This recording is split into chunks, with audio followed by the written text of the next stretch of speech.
വലിച്ചുകൊണ്ട് ഓടാതെ നല്ല ഒബീഡിയൻ്റ് ആയിട്ട് നമ്മുടെ കൂടെ നടന്നു വരിക. ഇതൊക്കെ എന്ന് പറഞ്ഞാൽ ബേസിക് ട്രെയിനിങ്ങിൽ വരുന്ന കാര്യമാണ്. അപ്പോൾ ഈ ഒരു കാര്യങ്ങളൊക്കെ നമ്മൾ പഠിപ്പിച്ച് കഴിഞ്ഞാൽ നമുക്ക് കുറച്ചും കൂടെ സിമ്പിളായിരിക്കും. അതായത് ഒരു ട്രെയിനിങ് ചെയ്ത ഡോഗും ട്രെയിനിങ് ചെയ്യാത്ത ഡോഗും തമ്മിലുള്ള വ്യത്യാസം നമുക്ക് അവിടെയാണ് വരുന്നത്. അപ്പോൾ ഈ ട്രെയിനിങ് കൊണ്ട് ഉദ്ദേശിക്കുന്നതെന്ന് പറഞ്ഞാൽ എല്ലാവർക്കും പഠിപ്പിക്കാൻ പറ്റും. ഇപ്പോൾ ഒരു ട്രെയിനറിൻ്റെ കയ്യിൽ തന്നെ ഒരു ഡോഗിനെ കൊടുക്കണമെന്നും നിർബന്ധമൊന്നുമില്ല. ഇപ്പം നമുക്ക് പഠിപ്പിക്കാനുള്ള സമയമോ കാര്യങ്ങളോ ഉണ്ടെങ്കിൽ നിങ്ങൾക്ക് തന്നെയാണ് ആ ഒരു ഡോഗിനെ പഠിപ്പിക്കാൻ പറ്റും.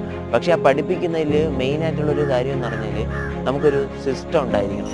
അപ്പോൾ നമ്മൾ എന്ത് സിസ്റ്റത്തിലാണ് ഒരു ഡോഗിനെ പഠിപ്പിച്ചത്, അവിടെയാണ് ഒരു ട്രെയിനറിൻ്റെ ആവശ്യകത എന്ന് പറയുന്നത് ഉണ്ടാകുന്നത്. അതായത് നമുക്കൊരു ഡോഗിനെ പഠിപ്പിക്കുമ്പോൾ, അതായത് നമുക്ക് തമ്മിലൊരു ലാംഗ്വേജ് അറിയാം. അതായത് ഇപ്പോൾ മലയാളം അറിയാമെന്നുള്ളവർക്കാണ് ഈ ഒരു വീഡിയോ കാണുമ്പോൾ അവർക്ക് കാര്യങ്ങൾ മനസ്സിലാവുന്നത്. നേരെ മറിച്ച് വേറെ ഏതെങ്കിലും രാജ്യത്തുള്ളവർക്ക് മലയാളം അറിഞ്ഞുകൂടാത്ത ഒരാൾക്ക് എൻ്റെ ഈ ഒരു വീഡിയോ കണ്ടെന്ന് പറഞ്ഞാൽ